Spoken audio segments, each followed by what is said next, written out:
하시는 주님을 기억하고 오늘 드리는 이 예배 가운데 우리에게 은혜 주실 주님을 기대하는 그런 저와 여러분 되기를 간절한 마음으로 소망합니다. 우리 좌우에 계신 분들과 한번 눈으로 인사하시죠. 사랑하고 축복합니다. 여러분, 지난 한 주간 어떻게 지내셨습니까? 세상이 많이 변해가기도 하고 또 무엇보다 변해가는 상황들 속에 참 어떤 것이 옳은 길일까 고민하게 되기도 하고, 또 그럼에도 불구하고 믿음으로 살고 싶은 마음이 우리 마음속에는 가득하고, 또 그 믿음을 지켜가며 산다는 것이 과연 어떤 것인 걸까 고민하기도 하는 이런 일상 안에서의 수많은 번뇌와 고민들, 그리고 나 스스로를 다시 찾아가는 시간들을 보내고 있지는 않으실까 싶은 생각을 가져봅니다. 세상 속에 살아가는 그리스도인, 바로 우리들인데, 세상 속에서 살아가면서 정말 예수님께서 우리에게 분부하신 삶처럼 마태복음 5장 13절 14절처럼 소금 되는 역할, 이 맛을 잃어버린 세상 속에 맛을 내고 어두운 세상 속에 빛을 비추는 그런 일들을 우리가 이루며 살고 있는가? 우리의 삶을 통해 정말 여러분이 기대하고 있는 일이 무엇인가? 주일 1시간 예배를 드리면서 마음의 위로를 받기 위한 종교로서의 신앙을 갖는 것인지, 아니면 우리의 정체성을 깨달아 알아 오늘 이 시간도 다시 한번 우리의 왕 되신 주 앞에 예배를 드리고 내 삶의 목적을 찾고 회복하고 말씀이 나를 빛나게 하고 또 주님이 이끄시는 삶 속에서 순응하며 살 것인가, 이런 여러 가지 고민들을 갖게 합니다. 그럼에도 불구하고 오늘 이 주일 아침 온전한 예배를 드림으로 주님께서 우리에게 명하신 우리 스스로의 정체성을 회복하고 무엇보다 말씀 가운데 단순하게 살아가는 저와 여러분이 되기를 간절한 마음으로 축원합니다. 이 말씀을 단순하게 적용하고 살아낸 사람들, 그 중에 한 분을 소개하면서 말씀을 시작하고자 합니다. 이 조지 뮬러라고 하는 분인데요, 1805년에 태어나서 1898년에 천국을 갔습니다. 93세의 일기까지 때로는 하나님 앞에 방황하는 사람으로 살기도 했지만, 그가 20세 이후에 한 73세까지 충분한 여생을 하나님 앞에 말씀이 단순하게 적용되고 실천되는 삶을 살았던 분입니다. 20세까지는 문제아였다라고 그 역사가 기록합니다. 아버지의 지갑에 손도 대고 친구들과 도박도 하고 술 먹고 방탕한 삶을 살고, 그래서 교회에서는 조지 뮬러가 교회를 나오는 것보다는 나오지 않는 것을 더 편안하게 여겼다는 기록도 있더라고요. 그러다가 그가 20세가 되는 때에 토요 저녁 기도회에 가서 예수님을 만나고 회심하는 사건이 있었습니다. 그 이후에 그는 정말 고아의 아버지라고 불리는 만큼 그의 말씀에, 하나님의 말씀이 그의 중심에 와닿아 그가 복음 가운데 살아가는, 말씀 가운데 살아가는 열매를 맺었다고 합니다. 우리가 잘 알고 있는 것처럼 하나님 앞에서 5만 번의 기도 응답을 받았다고 하고요, 그가 하나님의 말씀 가운데 서기 위해서 200번의 성경 통독을 했다고 합니다. 그 수치가 중요한 것이 아니라 5만 번의 기도 응답, 그 일평생에 매일 하루에 2가지, 때로는 3가지 정도의 기도 응답이 있어야 가능한 거죠. 그러니까 그 이야기는 무엇이냐면 매일매일 하나님 앞에 자기의 삶을 물어보고 또 하나님이 그렇게 인도하셨다라고 믿고 사는 삶이었죠. 말씀을 200번 정도 읽었다라고 하는 것은 하나님의 말씀이 자신을 통제하기를 원하였던 중심이 있었던 모습이 아닐까 싶습니다. 시편 68편 5절에 하나님은 고아의 아버지시며 과부의 재판장이시라, 이 말씀이 그의 삶을 결단하게 했다고 합니다. 평생 고아들을 먹이고 입히고 70세에 고아원 운영을 뒤로 하고 이제 남은 93세까지의 여생에 42개국에 300만 명에 이르는 수많은 사람들에게 복음을 전하는 선교사의 삶을 살았다고 기록하네요. 참 그 당시에 좋은 환경이 아니었죠. 1800년대니까 시대적인 열악함이 있었습니다. 지금처럼 SNS를 통해서 복음을 전하고 나에게 좀 내가 전하는 메시지를 좀 들어라고 할 수 있는 시기가 아니고, 또 교통편도 지금처럼 비행기를 타고 휙 가거나 또 빠른 쾌속선을 타고 움직이는 것이 아니었겠죠. 열악한 환경 속에서도 오히려 그는 그것을 뛰어넘어 사역할 수 있었던 놀라운 주의 축복을 담아냈던 사람입니다. 그 이유 중에 하나가 말씀을 단순하게 실천하며 살았던 삶이라고 할 수 있습니다. 빌립보서 4장 19절에 나의 하나님이 그리스도 예수 안에서 영광 가운데 그 풍성한 대로 너희 모든 쓸 것을 채우시리라, 그 말씀을 자기의 삶에 적용하면서 믿음으로 실천해 내었던 사람이 조지 뮬러라고 합니다. 그가 긍정적인 생각, 적극적인 사고방식으로 그 일들을 이루어간 것이 아니라 하나님께서 그에게 함께해 주셨기 때문에 긍정적인 마음과 적극적인 태도를 가질 수 있었던 것이라고 여겨집니다. 곧 믿음으로 살아갔던 것. 우리도 그런 삶을 꿈꾸죠. 무엇인가 내 사리사욕이나 내 명예를 이루어가고 재산을 불려가는 데에만 내 인생이 온전하게 쓰여지는 것이 아니라 하나님이 길들여 가시고 내 삶을 통해 하나님의 영광이 드러나기를 원하는 삶을 꿈꿔 봅니다.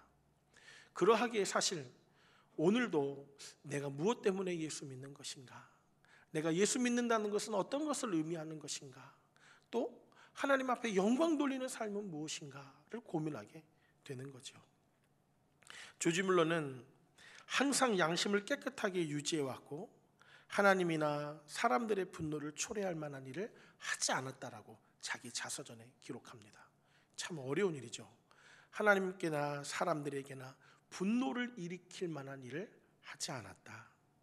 이는 사도행전 24장 16절에 사도 바울도 그렇게 고백합니다. 로마의 총독 벨릭스 앞에서 하나님을 향한 소망, 즉 사역함에 있어 하나님과 사람에 대해 항상 양심에 꺼리낌이 없기를 힘써왔다. 이렇게 고백합니다. 여러분, 우리는 어떻습니까? 정말 하나님 앞에는 영광 돌리고 사람들에게는 칭찬받을 만한 삶을 살고 있는가? 요즘 성도들이 이 말씀의 영광을 가리우는 삶을 살지는 않는가? 예수 믿는 특권을 누리면서 주의 복음을 드러내고 무엇보다 세상이 흠모하는 사람, 야, 맞아, 저 사람은 예수 믿는 사람이야 라고 우리가 스스로 드러내지 않아도 세상이 우리를 인정하는 삶을 살아야 하는데, 야, 저 사람 예수 믿는 사람이래, 그런데도 저래 라고 하는 정말 따가운 시선으로 그 시선을 받아가면서 힘겨워하는 모습이 우리의 모습은 아닐까 반성하게 됩니다. 그런 의미에서 사실 오늘 이 본문에도 하나님의 교훈을 빛나게 하라, 소금의 맛을 내고 어두움을 비치는 비처럼 우리에게 주시는 삶은 하나님의 교훈을 빛나게 하는 삶이라고 하는 것입니다. 거창한 사역, 마치 이렇게 조지 뮬러처럼 고아원으로 또 그의 삶을 선교적인 삶으로 5만 번의 기도 응답과 200번의 성경 통독, 이런 어떤 수치상의 일들로 우리를 빚어가고자 함이 아니라 일상 속에서 우리가 사는 삶 속에서 하나님의 영광을 드리워내고 내 삶의 문제보다 크신 하나님을 인정하는 그런 모습이 저와 여러분 가운데 나타나기를 간절히 소망합니다. 하나님의 형상대로 지음을 받은 자, 구원을 얻은 자라고 하면 그 사람은 바로 하나님의 은혜를 누리는 사람이라고 확신합니다. 하나님과 사람 사이에 그 어떤 불편함들도 다 끊어내고 오직 하나님을 온전히 섬기며 의지하는 저와 여러분, 그 일을 위해서는 우리가 해야 할 일이 있습니다. 우리의 마음을 지키는 일이 그렇습니다. 잠언 4장 23절에도 무릇 지킬 만한 것 중에 내 마음을 지키라, 이에서 생명의 근원이 남이라, 그렇게 기록하죠. 우리의 삶을 말씀이 주장하고 내 걸음과 행동이 하나님 뜻 안에서 있기를 기대하는, 매일 순간순간마다 기도하는 것, 하나님의 의를 구하는 것, 하나님의 방법을 구하는 것, 하나님의 인도하심을 따르는 그런 인생, 저와 여러분의 인생이 되기를 간절한 마음으로 소망합니다. 여러분 그런 삶을 원하시나요? 아니면 지금 당장 삶의 문제에 허덕이면서 그 문제를 어떻게 해서라도 해결해 보는 데만 내 신앙의 능력을 사용하기를 원하시나요? 그렇지 않죠. 하나님이 빚어가시는 그 삶을 누리며 사는 저와 여러분이 되기를 원합니다. 오늘 본문 말씀의 배경이 되는 이 디도서의 이 배경은 그리스 남부 섬 그레데 교회입니다. 주 60년 후반에 이 그레데 섬의 문화는 지금 우리가 처한 상황과 매우 닮아 있다라고 여겨집니다. 그레데 교훈들은 신앙생활을 하면서 영적으로는 성숙하지 못하고 여전히 자기 멋대로 살아갔을 뿐 아니라 이런 이유에서인지 그들에게 주어진 상황과 형편과 처지가 삶의 문제 가운데 허덕일 수밖에 없었던 여건과 또 상황으로 조성되었다 여겨집니다. 원래 이 아덴 문화의 영향권에 있었는데 로마가 점령한 이후에 급속도로 로마화되면서 발전했습니다. 그러다 보니까 그레데에는 많은 자원과 환경이 좋아지게 되었고 많은 사람들은 오히려 그렇게 좋아진 환경을 누리면서 더욱더 세속적으로 변해가기 시작했습니다. 그래서 성경에서는 쉽게 살고 되는 대로 살고 물질을 따라 사는 사람들, 그런 사람들을 이 그레데 사람이라고 오늘 본문에도 오늘 본문이 기록된 디도서에도 기록합니다. 1장 12절과 14절까지 12절부터 14절까지를 제가 한번 읽어봐 드리겠습니다. 그레데인 중 어떤 선지자가 말하되 그레데인들은 항상 거짓말쟁이이며 악한 짐승이며 배만 위하는 게으름뱅이라 하니 이 증언이 참되도다. 그러므로 내가 그들을 엄히 꾸짖으라. 이는 그들로 하여금 믿음을 온전하게 하고 유대인의 허탄한 이야기와 진리를 배반하는 사람들의 명령을 따르지 않게 하려 함이라. 이렇게 기록하죠. 그레데의 상황이 참 현실적인 상황, 게으르고 버릇없고 잔인한 사람들도 있었고 그들은 먹기를 탐하고 세상적으로만 살아가는 사람들이었다 합니다. 그리고 그렇게 이야기한 것이 맞다. 사도 바울이 그렇게 디도에게 경계하죠. 그리고 그들을 믿음으로 회복시켜야 한다. 세상의 가치관을 가지고 살아가는 교인들이 아니라 하나님의 가치관을 가지고 살아가는 사람들로 그들을 일깨워야 하는 것이 디도 너의 사명이다라고 가르치고 있습니다. 이 디도서의 전체적인 내용은 그렇습니다. 먼저는 이 젊은 목회자 디도에게 목회의 격려와 또 하나님의 말씀으로 그를 위로하고 교훈하고자 하는 의미가 담겨 있습니다. 그것 중에 하나가 말씀을 전하는 곧 구원, 올바른 행동을 통해 그 구원이 이루어지는 것이 아니라 하나님의 은혜를 통해 이루어지는 것을 가르치고요. 올바른 행동은 그렇게 믿음으로 회복된 자들에게 수반되어지는 일이라고 설명합니다. 그리고 깨끗한 심정을 가지고 바른 중심을 가지고 살아갈 것을 명하고요. 그 일을 위해서 성령의 충만함을 받으라고 가르칩니다. 오늘 저도 동일하게 저와 여러분이 보았던 본문의 말씀 2장 1절부터 14절까지의 말씀을 통해 실제적인 삶, 말씀 안에서 우리가 어떻게 따라야 하는지 실제적인 삶을 한번 살펴보고 또한 무엇보다 주님께서 우리에게 원하시는 이 세상을 영유에 올라갈 수 있을 거룩함의 능력이 우리의 삶 속에서 드러나기를 원하시는 하나님의 마음을 전하고자 합니다. 다시 오늘 본문으로 와서 2장 1절부터 한번 여러분이 읽어보겠습니다. 2장 1절입니다. 시작. 오직 너는 바른 교훈에 합당한 것을 말하여. 이 디도에게 먼저 전하는 거예요. 너희가 목회를 하면서 가장 중요한 것, 바른 교훈에 합당한 것을 말하면서 2절에 우리 남자 성도들이 한번 읽어보겠습니다. 시작.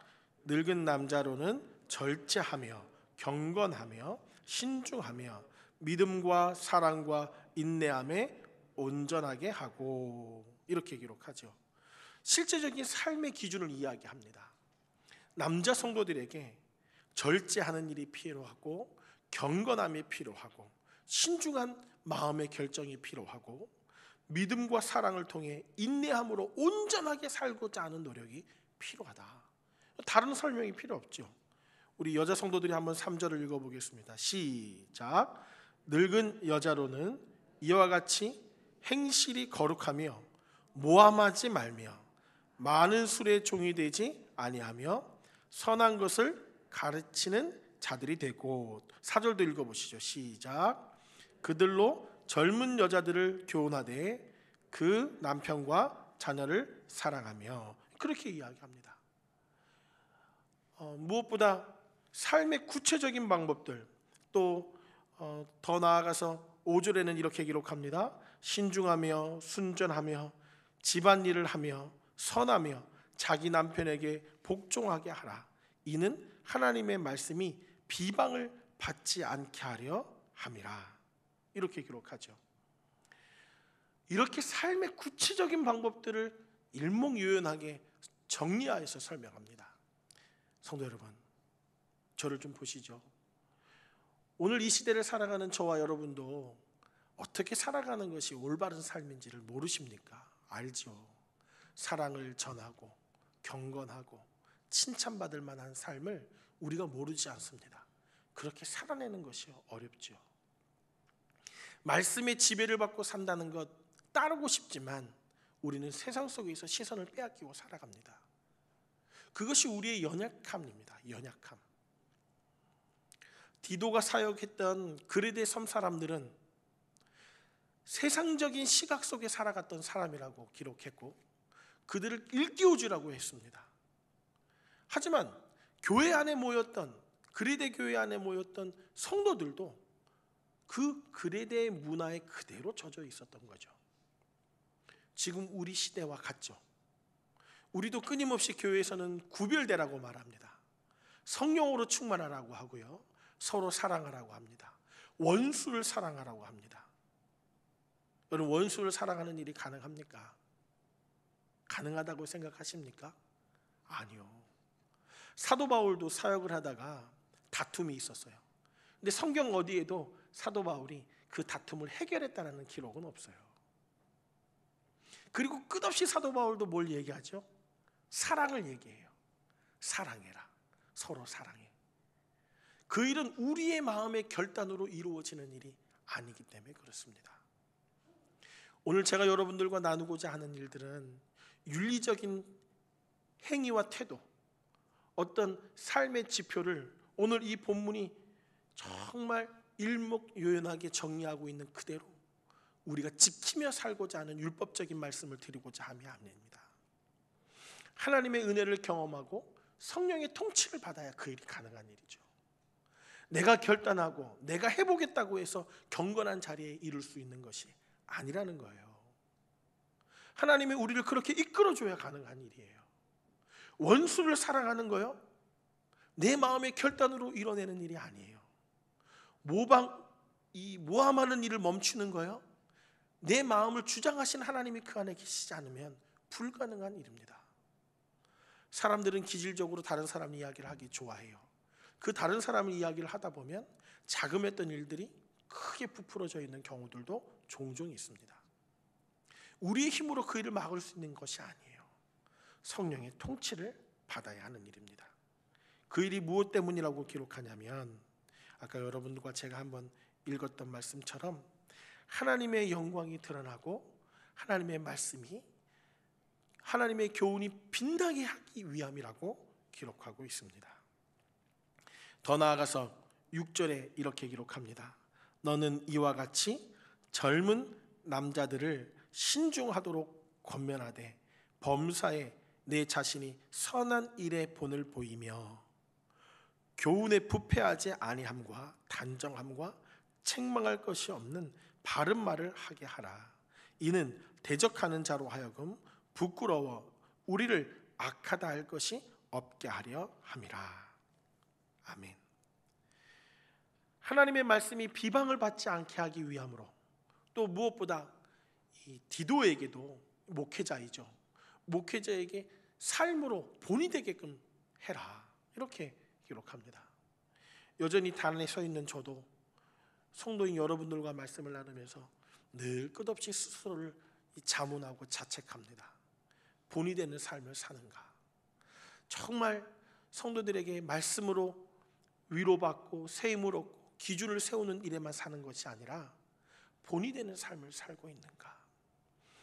저뿐 아니라 예수 믿는 저와 여러분들이 그렇게 살아야 합니다. 세상이 우리를 바라보면서 야, 나도 저렇게 살고 싶은데, 나도 저렇게 아내 사랑하기를, 남편을 존경하며 따르기를, 자녀들을 말씀으로 양육하기를 나도 그러고 싶은데 라고 하는 본이 되는 삶이 저와 여러분의 모습이어야 하는 것입니다. 이런 삶을 사는 이유를 8절 하반절에 대적하는 자로 하여금 부끄러워 우리를 악하다 할 것이 없게 하려 함이다. 이렇게 기록합니다. 세상이 예수 믿는 사람들에게 손가락질하지 못하게 하려 한다는 거예요. 그렇게 우리가 경건하고 구별된 삶을 살아내는 것은 믿지 않는 자들이 저 믿는 사람들 저래라고 손가락질을 하지 못하게 하려 함이라는 것입니다. 이 모든 일 위에 우리 주 하나님의 교훈이 빛나게 되는 삶, 말씀이 빛나게 되어지는 삶, 그 삶이 저와 여러분의 삶의 모습이어야 합니다. 더 구체적으로 9절에도 기록합니다. 상정과 종의 관계를 통해서 기록하고 있는데 여러분이 한번 읽어봐 주시겠습니다. 9절과 10절입니다. 시작. 종들은 자기 상전들에게 범사에 순종하여 기쁘게 하고 거슬러 말하지 말며 훔치지 말고 오히려 모든 참된 신실성을 나타내게 하라. 이는 범사에 우리 구주 하나님의 교훈을 빛나게 하려 함이라. 아멘. 지금 2절부터 이 10절까지의 말씀은 다른 설명이 필요 없죠. 우리의 삶에 정말 구체적인 모습들 한 가지 한 가지를 살피면서 디도는 그 그레데 교회 성도들을 이렇게 살아가도록 권면하라고 사도 바울은 가르칩니다. 그렇게 살 수 있는 유일한 방법은 하나님의 통치를 받는 일이라고 했지요. 여러분은 어떻습니까? 5만 번의 기도 응답처럼 매 순간을 하나님 앞에 내 삶을 내어놓고 하나님이 통치하시는 삶을 살기 원한다면 하나님이 우리를 이끌어 가시라고 우리를 내어놓는 일들이 필요합니다. 기도함이라고 하는 거예요. 하나님, 내 삶을 주관해 주세요. 주장해 주십시오. 하나님, 그렇게 내 삶을 이끌어 주십시오. 경건하지 않은 이 세상의 것들과는 다르게 경건한 자에 놓인다라고 하는 것은 하나님 앞에 내 삶을 의논하고 의탁하는 것을 뜻합니다.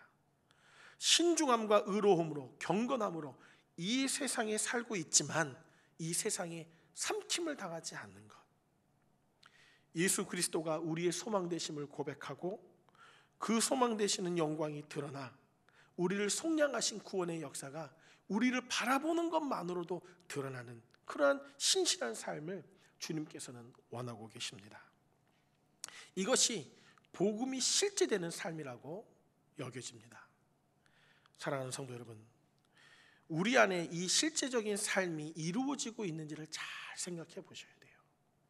우리의 삶 속에서는요, 가정, 사업, 학업, 성공, 진학, 이 수많은 일들이 우리 가운데 놓여져 있습니다. 한 주를 살아가면서 이 문제 가운데 씨름하는 거거든요. 그런데 정말 중요한 것은 실제로 천국과 지옥, 영생과 죽음, 이것이 있다는 것을 기억해야 하는 거죠. 그레데 교회 성도들에게 전하고자 했던 마음은 그거예요. 얼마나 윤리적으로 살 것이냐, 얼마나 도덕적으로 살 것이냐, 얼마나 본받을 만한 모습으로 살 것이냐는 내 안에 예수 천당이라고 하는, 우리를 구원해 주신 예수 그리스도 안에서 누리는 구원이 내 안에 있음을 확신하며 살아가는 삶의 모습이 있느냐라고 하는 거예요. 그것이 있을 때 세상에 감당할 수 없는 성령의 사람으로 살아갈 수 있는 거예요. 세상에 모든 놓여져 있는 상황과 형편들을 계산하고 방법대로 풀어감이 아니라 하나님의 인도하심에 따라 구원받은 자답게 살아가는 모습. 매년 원래 11월 셋째 주 한 이쯤 되면 우리나라가 참 기도에 집중하는 때입니다. 이 입시생들을 위한, 수험생을 위한 기도회를 전국적으로 해요. 전국적으로. 대단한 나라죠. 어떤 교회든지 멈추지 않고 수험생을 위한 기도를 합니다. 근데 그 수험생 기도 가운데 대부분이 다 좋은 대학을 갈 수 있게 해달라는 기도를 해요. 모든 교회가. 근데 정말 중요한 것은 우리 자녀들이 어떤 걸음을 걷게 할 것인가, 이 일이 앞서야죠. 요즘 TV 광고 중에도 그런 광고를 하더라고요. 본인이 취직하는 것이 어떤 일을 하기 위함인가, 내가 직업을 위해서, 직장을 위해서 선택하는 것이 아니라 직업을 위해 선택한 직장이라고 얘기를 하더라고요. 그러니까 뭐냐면 어떤 일을 하고 살 것인가.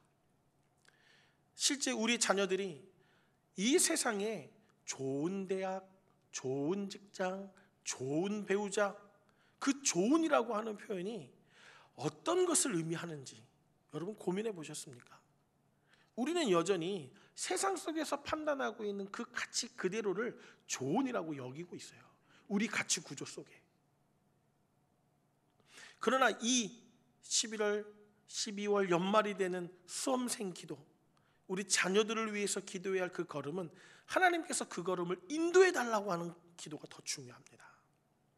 왜 그러냐면 대학 자기 전공을 졸업한 사람들이 그 전공대로 가는 모습이 그렇게 많지 않대요. 점수 때문에 대학을 간 거라 자기 전공대로 꿈을 펼치면서 사는 사람들이 많지 않다는 거예요. 그것을 조언이라고 표현할 수 있겠습니까? 신앙과 관계없는 자녀들을 만들어버린 것, 황금과 같은 시간, 여러분처럼, 아니 인생을 살아가면서 이 10대 후반부터 20대 중반, 30대 초반까지 황금과 같은 시간을 보낼 때 그들의 인생이 하나님의 주권 안에서 어떤 인생으로 살 것인가를 결정해야 하는데, 세상의 가치관대로 그대로 살아온 그 자녀들, 언젠가 하나님의 정말 주권적인 역사로 언젠가 돌아올지라도 정말 그들의 인생이 흔들리지 않고 살아가기 위해 기도해야 될 때가 오히려 지금의 때가 아닌가 싶은 생각을 가져봅니다. 사랑하는 성도 여러분, 지금 우리가 사는 삶도 그렇습니다. 환경, 처지, 여건, 이 모든 것에 우리가 흔들려 사는 자들이 되는 것이 아니라 믿음 안에서 우리의 삶 전체를 주 앞에 내어 맡기는 일이 필요합니다. 오늘 본문은 아닌데요, 3장 5절부터 7절까지의 말씀을 좀 보여주시고 함께 같이 읽어보고자 합니다. 함께 같이 읽겠습니다. 우리를 구원하시되 우리가 행하는 바 의로운 행위로 말미암지 아니하고 오직 그의 긍휼하심을 따라 중생의 씻음과 성령의 새롭게 하심으로 하셨나니, 우리 구주 예수 그리스도로 말미암아 우리에게 그 성령을 풍성히 부어주사 우리로 그의 은혜를 힘입어 의롭다 하심을 얻어 영생의 소망을 따라 상속자가 되게 하려 하심이라. 아멘. 우리가 이 세상을 살아가는 유일한 능력은 성령의 도우심으로 살아가는 거예요. 거룩함을 얻는 거 자기 노력으로 얻어지는 것이 아닙니다. 자신 스스로가 거룩해지고자 발버둥 친다고 얻어지는 것이 아니에요. 성도의 거룩함이라고 하는 것, 저와 여러분이 구별되어 살 수 있는 유일한 방법은 성령의 통치를 받는 거예요. 하루하루의 삶 속에 순간순간의 시간마다 성령께서 우리를 주관해달라고 기도하는 일이 필요합니다. 여러분, 그 일을 위해서는요, 신앙은 개인적인 것이지만 공동체로 모이는 교회 공동체가 무척이나 중요합니다. 믿음의 사람을 자라게 하고 변화하게 하고 성숙하게 하는 그 일에 교회 공동체는 정말 중요한 역할을 합니다. 성령의 역사하심을 통해서 그 공동체가 함께 같이 배워가는 거예요. 나 혼자 구원받았다라고 유지해가며 살아가는 것이 아니라, 물론 지금 이 시대에, 코로나라고 말하는 이 시대에, 교회 나오기도 어렵다라고 말하는 이 시대에 영상으로 예배를 보고 있는 그들의 개인적인 경건이 무척이나 중요합니다. 근데 그 개인적인 경건이 공동체와 함께 할 때 성숙하는 거예요. 교회에서 봉사하는 거 무급으로 일을 시키면서 무엇인가 여러분들에게 은혜야, 이것을로 해야 돼라고 무엇인가 이 무급으로 얻어내는 노동력을 취하고자 하는 것이 교회가 아니에요. 교회 공동체를 통해서 사랑을 실천하는 거예요. 교회 공동체를 통해서 사람을 세워가는 것을 보는 거예요. 연약했던 자가 성숙해져 가는 것을 보는 거예요. 성령 하나님께서 일하시는 교회 공동체의 모습을 통해서 성령의 일하심을 보게 되는 것입니다. 교회 공동체의 중요성, 공동체를 떠나면, 교회를 떠나면 바른 신앙 성숙을 기대하기가 어렵습니다. 혼자만의 구원은 몰라도 바른 신앙 성숙을 얻기는 어려워요. 거룩하고 구별된 삶을 살기 위해 이끄시는 성령님의 내주하심을 바라보고 성도가 함께 그 일을 이루어가는 것을 보는 거예요. 지금 우리는 교회 공동체 속에서 여전히 지금도 살아 역사하시는 하나님을 경험하고 하나님의 일하심을 누리며 살아가야 할 때입니다. 전전긍긍이 힘겹게 살아가는 것이 아니라 세상 속에서 힘있게 살아가고 성령의 주관하심을 통해 능력으로 살아가야 할 게 저와 여러분입니다. 그 일을 위해 성령 충만함이 필요해요. 사랑 때문에 종로를 탈 수 있는 겁니다. 사랑 때문에, 성령 충만함 때문에 원수를 사랑할 수 있는 것이고요, 성령 충만함 때문에 희생하는 것을 억울하게 여기지 않는 거예요. 성령 충만함이 없으면 원망이 생깁니다. 불평이 생기고요, 왜 나만 이래야 되는 거지? 라고 하는 불평이 생기는 거예요. 그래서 교회 공동체 안에서 성령의 충만이 그렇게 중요한 거예요. 성도답게 사는 비결, 이 말씀대로 살아갈 수 있는 유일한 비결은 성령의 충만함입니다. 여러분, 이 성령의 충만함은 어떤 특별한 경험과 특별한 체험을 의미하는 것이 아니라 상태를 말합니다. 성령 충만한 상태, 그것이 지속되어지는 것. 내가 성령 충만하다는 것은 방언을 말하고 어떤 특별한 사역을 위해 이뤄내는 놀라운 능력을 말하는 것만이 아니라 상태를 말하는 거예요. 내 상태. 서로를 용납할 수 있고 원수를 사랑할 수 있고 한 사람을 바라보며 그가 세워져 감을 보고 기뻐할 수 있고, 이런 일들이 있어야 가능한 일이지. 그래서 사실 그 일은 이 디도가 그레데 교회에게 전했던 것처럼 지금 이 시대 우리에게도 교회 공동체 안에 성령 충만함이 필요한 거예요. 여러분 삶에 하나님이 인도하시고 내주하시고 이끌어내시는 일이 필요합니다. 여러분, 그러면 성령 충만함은 어떻게 받겠습니까? 오늘 여기서 말한 성령 충만함은 피나는 노력과 눈물 흘려 무릎 꿇는 열심으로 이뤄내는 것이 아니에요. 저와 여러분처럼 실패하고 자기의 약함을 드러내고 허물 많은 자라는 것을 아는 자들에게 주어지는 거예요. 노력의 결과로 얻어지는 것이 아니라 실패한 자들이 얻어내는 거예요. 허물 많은 자들이 얻어내는 거예요. 주님, 나 여기 있어요 라고 손을 들고 나오는 자들이 얻어지는 것이 성령의 충만함입니다. 성경에 보면 재밌는 말씀이 있어요. 예수님께서 그 성령의 성령을